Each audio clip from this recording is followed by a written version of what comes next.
আসসালামু আলাইকুম, সবাইকে স্বাগত জানাই আমার চ্যানেলে। আমি ফারহানা ইয়াসমিন রুমি। আমি আজকে শনিবার আমার ব্লগ শুরু করছি প্রায় 1:30 বাজে, এখন 1:30 এরকম। তো আমি এখন আমার আজকে অবশ্যক একটু বাচ্চাদের স্কুল নেই, সেই জন্য সকালবেলা অলসতায় কেটেছে, তার কারণে সময়ও চলে গেছে, আমার বুয়া আসেনি। তো আমি এখন এতক্ষণে মোটামুটি ঘরটর গুছিয়ে সকালের নাস্তার পর যে দোয়া পাটলা ছিল সেগুলো করে পানি ঢুকা বাকি আছে, আর যে প্লেট বাটিগুলো জায়গায় জায়গায় রাখা বাকি আছে। মোটামুটি আমার রান্না রেডি। আমি খিচুড়ি রান্না করব, আর খিচুড়ি দিয়ে মাছ ভাজি খাবো। আজকে সিম্পল সালাদ, এটাই আজকে দুপুরের লাঞ্চ। তো আমার হাজবেন্ড এবং আমার বড় ছেলের দাওয়াত ছিল, ওরা বিয়ে দাওয়াতে গিয়েছে দুপুরে, এই জন্য আমরা আমার শাশুড়ি সহ আমার দুই ছেলে আমরা আজকে দুপুরে এটাই খাবো। তো আমি পানি বসিয়ে দিয়েছি, পানি প্রায় ফুটে গেছে। এই ফাঁকে আমি এগুলো রেডি করে গোসল করে এখন আসছি রান্না করব। তো আমি এখন আমার রান্না মোটামুটি শুরু করে দিয়েছি। আমি সিম্পল খিচুড়ি যেটা আমরা নর্মালি সবাই রান্না করি সেটাই আজকে করতেছি। তেলে পোলাও চাল আমি 2 রকমের ডাল দিয়েছি, মুগ ডাল এবং মশারির ডাল। তো এগুলোকে হলুদ, মরিচ, লবণ, তেজপাতা, এলাচি, দারচিনি দিয়ে ভেজে আমি এখন গরম পানি দিয়ে দিচ্ছি। গরম পানি আমি আমার হিসাব মতোই দিই। আমি যতটুকু চাউল তার ডাবল করে আমি পোলাও চাউলের পানি দিই। আবার কখনো কখনো আমি 4 আঙ্গুল মাপ দিয়ে আমার শাশুড়ি আম্মা শিখিয়ে দিয়েছে, সেটাই আমি করি, সহজ যেভাবে হয়। তো আবার একটা টিপস হলো, যদি পানি বেশি পড়ে যায় তাহলে আপনারা বা সবাই একটু জালটা বেড়ে দিলেই, আগুনের তাপটা বেড়ে দিলেই তখন পানি শুকিয়ে যাবে। তখন আবার সেক্ষেত্রে আবার ঢাকনা না দেওয়াটাই ভালো হবে। তো শুকিয়ে গেলে তখন আর এই যে পানির যে পরিমাণ বাড়তি পড়া পরিমাণটা কমে যাবে। তো এখন আমার রাইসগুলো হচ্ছে, আমি এই ফাঁকে মাছ ভাজিগুলো করে নিচ্ছি।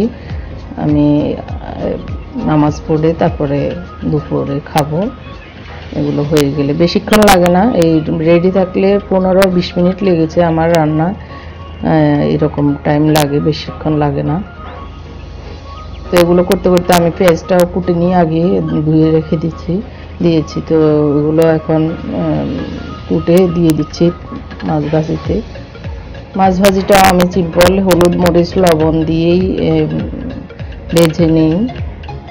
তো আমার আজকে আবার রসুন ব্লেন্ড করা ছিল না, আমি কুচি কুচি করেই দিচ্ছি। আবার মাছ ভাজিতে কুচি কুচি করে দিলে খুবই ভালো লাগে, ঘ্রাণ হয় রসুনের তাজা।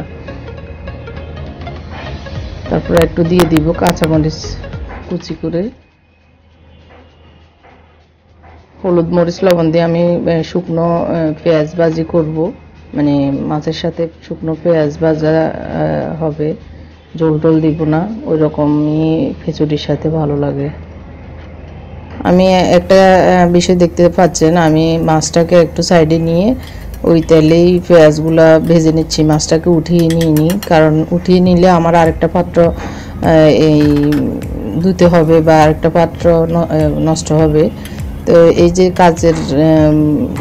কাজকে সহজ করার এটাও একটা টিপস, যে অনেক কিছু রান্না করতে গেলে অনেকেই একদম চারিদিকে জিনিসপত্র ভরাই ফেলে।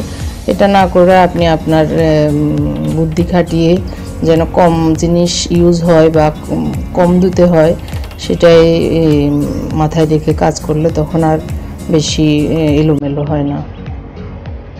তো আমার পেঁয়াজগুলো মোটামুটি ভাজা হয়ে গেছে। আমি এখন মাছটাকে নামিয়ে ওগুলোকে একটু ভেজে নিয়েছি। আবার আমি যে বাড়তি তেল আছে সেগুলোকে আমি একটু আগুন বাড়িয়ে দিয়ে সেটাকে আমি বের করে নিব। একটু আগুন বেড়ে দেওয়ার কারণে তেলগুলো পেঁয়াজ থেকে বা মাছ থেকে বেরিয়ে আসে, তখন কিছুক্ষণ রাখার পরে সেগুলো আর মাছে থাকে না, আমনি নিচের দিকে পড়ে যায়। তো আমরা ওই তেল আবার অন্য কাজে ইউজ করতে পারবো। আমি মাছগুলোকে এখন উঠিয়ে নিচ্ছি একটা মাছের পাত্রে।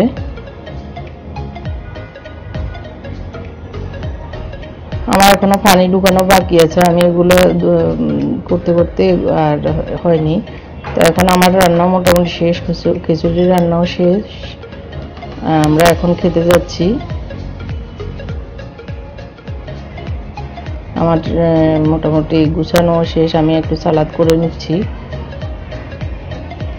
এরপরে আমি আসলে আজকে আমার একটু পেজের যে আমার দুটো পেজ আছে, রুমিজ আবায়া এবং গাউন আবায়া ড্রেসেস, ওই পেজের কিছু অর্ডারকৃত ড্রেসের কিছু জিনিস কিনতে হবে, কাপড় এবং অন্যান্য জিনিস। তো সেই জন্য আমি একটু মার্কেটে যাব, খাওয়ার পরে একটু রেস্ট নিয়ে, বেশিক্ষণ রেস্ট নিব না, বেরিয়ে যাব। এখন আমরা মা ছেলে এবং আমার শাশুড়ি সহ আমরা খেতে এসেছি, খেয়ে কিছুক্ষণ রেস্ট নিয়ে আবার বাইরে যাব। যে আমি যাচ্ছি এখন মার্কেটের দিকে। আজকে আমাদের গাড়িটা নেই, আমাদের গাড়ি আমার হাজব্যান্ড ওই যে দাওয়াতে গেছে, ওই জন্য ওইদিকে নিয়ে গেছে।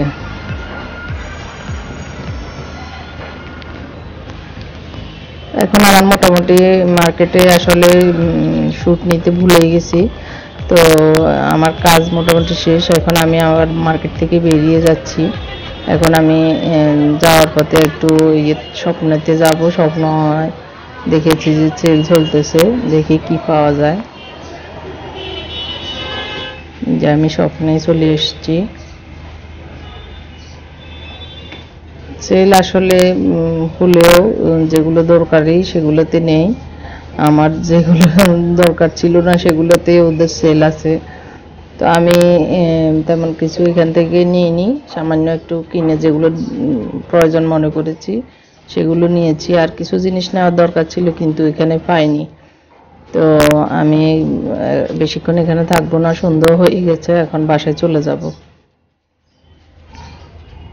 এই যে আমি কি কি এনেছি,